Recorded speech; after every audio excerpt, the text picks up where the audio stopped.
今次2日1夜嘅行程，我哋會遊覽2大必到嘅景點，同埋入住深谷之中嘅溫泉旅館。放假啦！打工仔嚟到大埔藝祖谷，歡迎訂閱呢個頻道，有你嘅支持好重要㗎。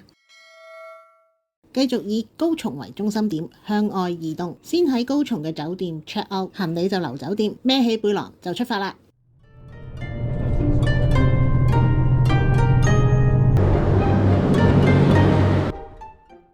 到達大埔藝 JR 站，發現鬼太郎嘅娃娃爺爺，站內都有少量 locker 嘅，仲提供旅遊資訊。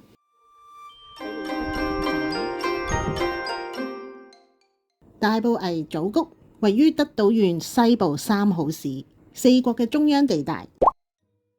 祖谷係一個地區，日本3大秘境之一。大埔藝係一段溪谷，大埔藝就喺溪谷嘅上游，而小埔藝就喺下游。大埔藝呢3個字，我哋一般都會理解為危險或者一步一驚心，但係喺日本漢字，埔藝係崎嶇嘅地形，有奇形怪石嘅地方。呢片長達8公里嘅絕壁斷崖，喺大概喺2億年前喺海底形成，再突出喺表面之後呈現出嚟嘅大自然鬼斧神工。今次2日1夜嘅行程，我哋會遊覽2大必到嘅景點，同埋入住深谷之中嘅溫泉旅館。因為下晝先至可以入住旅館，我哋先到第一個景點大埔藝峽乘船場。由 JR 站行大概20分鐘，或者搭4國交通巴士到大埔藝峽站落車。因為巴士呢個班次都好疏落，我哋都係選擇行去。沿途呢會經過妖怪屋敷，據說呢一帶係漫畫鬼太郎娃娃爺爺嘅故鄉。唔使去鳥取啊，都有呢個水木茂鬼太郎嘅產品賣啊！哇，好多款添啊！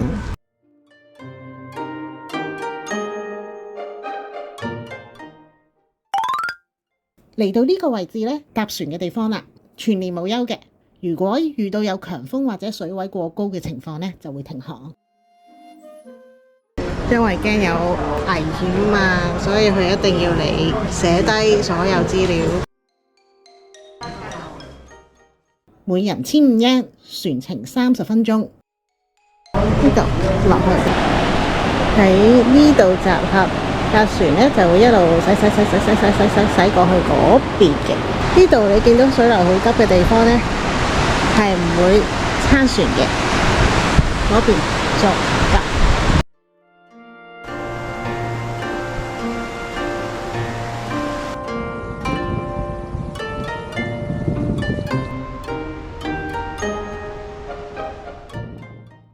搭遊覽船可以近距離觀賞聳立喺船兩側嘅岩石峭壁，欣賞呢個大自然打造嘅壯麗景色。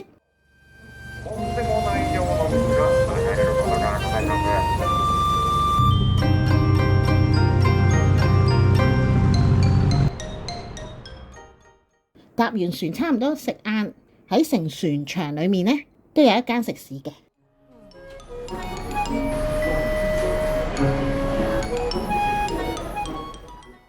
食完晏休息一陣，我哋就沿途返去大埔藝站，因為我哋預約咗溫泉旅館嘅送迎服務。3點鐘上車，車程30分鐘。溫泉旅館係位於山區嘅秘境，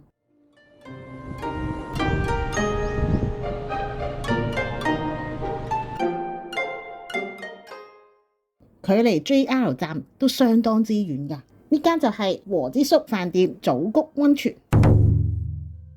近年和之宿飯店祖谷溫泉嘅硬件都有所提升，新做咗雲上展望台，有大浴場，同埋個纜車都係揾人再設計過嘅。我哋今次入住嘅呢係506號房，係有個大露台嘅客室，43平方米，休息嘅空間。呢度夜晚將會鋪咗有啲被鋪，呢邊浴室、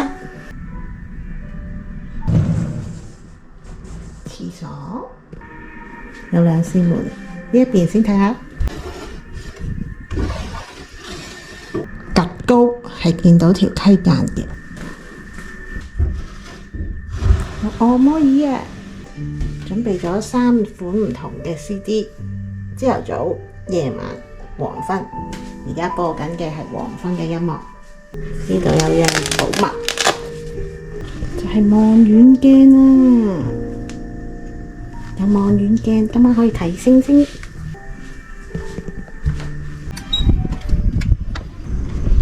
我哋呢間房係有露台嘅，呢度嘅位置呢，就可以望返架 cable car。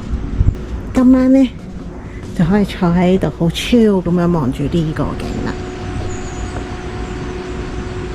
落返嚟呢邊呢，就會望到入口嘅位置，有呢個茶點仔，一撲兩食嘅價錢為64,100 yen， 折約港幣3200蚊啦。呢度設有展望風呂同埋露天風呂，露天風呂就需要搭纜車去嘅。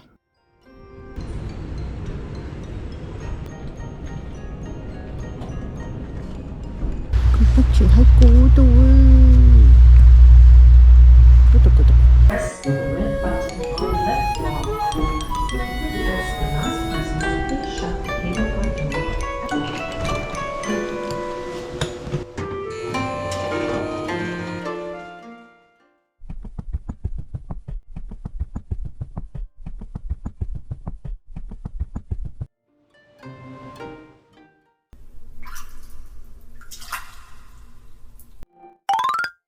浸完出返嚟，再落去下面睇下。呢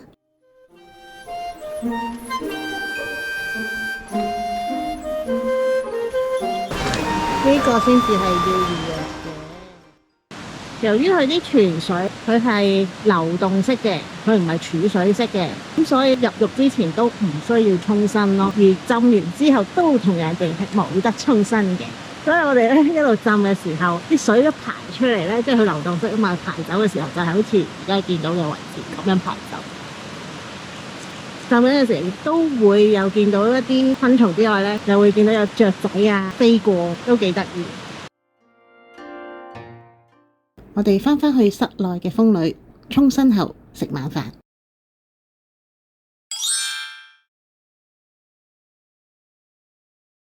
呢有個餐前酒，即係前菜，秋天嘅盛合，甜喎。梳白嘅湯，即係加咗有蕎麥喺裏面。啲鮮甜會好熟，將肉嗰個油脂咧，即係淡化咗佢，好清新咯。燒魚燒埋俾你。阿波牛係得到名牌嘅黑毛牛，品質經過嚴格嘅篩選，肉質達到 A4 或者 B4 等級以上。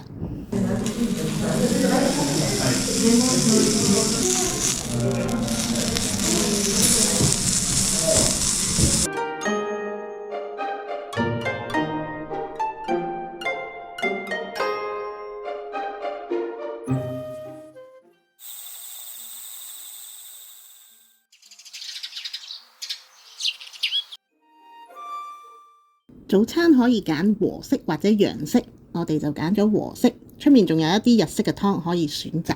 整體嚟講都非常之滿意今次嘅體驗。搭纜車去浸溫泉真係新奇又有趣，唯一美中不足嘅係去露天風呂嘅泉水比預期之中低溫。建議大家可能係春天或者秋天先至去入住，因為冬天真係相信唔夠，會幾凍下。check out 咗酒店之後，我哋行大概300至400米左右呢，就嚟到呢一個都好出名嘅名勝祖谷溪小便小鎮。好多人掟晒啲銀仔喺度，千祈唔好擒出去。呢嚿石其實我都唔知佢穩唔穩陣嘅，如果你擒咗出去，一齊連埋嚿石，連埋小便小鎮一齊跌落街，你就大領落啦。呢個景點其實就真係唔需要特登嚟嘅，不過我哋間酒店呢就好近呢個景點，所以就順便嚟一嚟嘅啫。之後我哋喺旅館外面嘅巴士站搭車前往另一個必到嘅景點——祖谷藤蔓橋。車程21分鐘。祖谷藤蔓橋係日本三大奇橋之一，係德島著名嘅旅遊景點，亦都係國家指定重要有形民族文化財。傳說係喺源平大戰大約1185年落敗嘅武士為咗逃避追兵所建造嘅，萬一敵人攻到埋嚟，就可以好快咁樣斬斷條橋，阻擋攻勢。而家呢，就繼續保留藤蔓嘅外表，但係裡面呢就架設咗有鋼筋，而且每3年就會將藤蔓重新架設一次，所以係好安全嘅。但係實際行橋嘅時候，冇震啊，好驚啊！哎呀，點解行咗咁耐，一半都未到嘅？就嚟到啦！橋面嗰塊木嗰個距離係大過我隻腳板㗎，距離下面水面14公尺高啊！所以搞到我真係勁驚咯。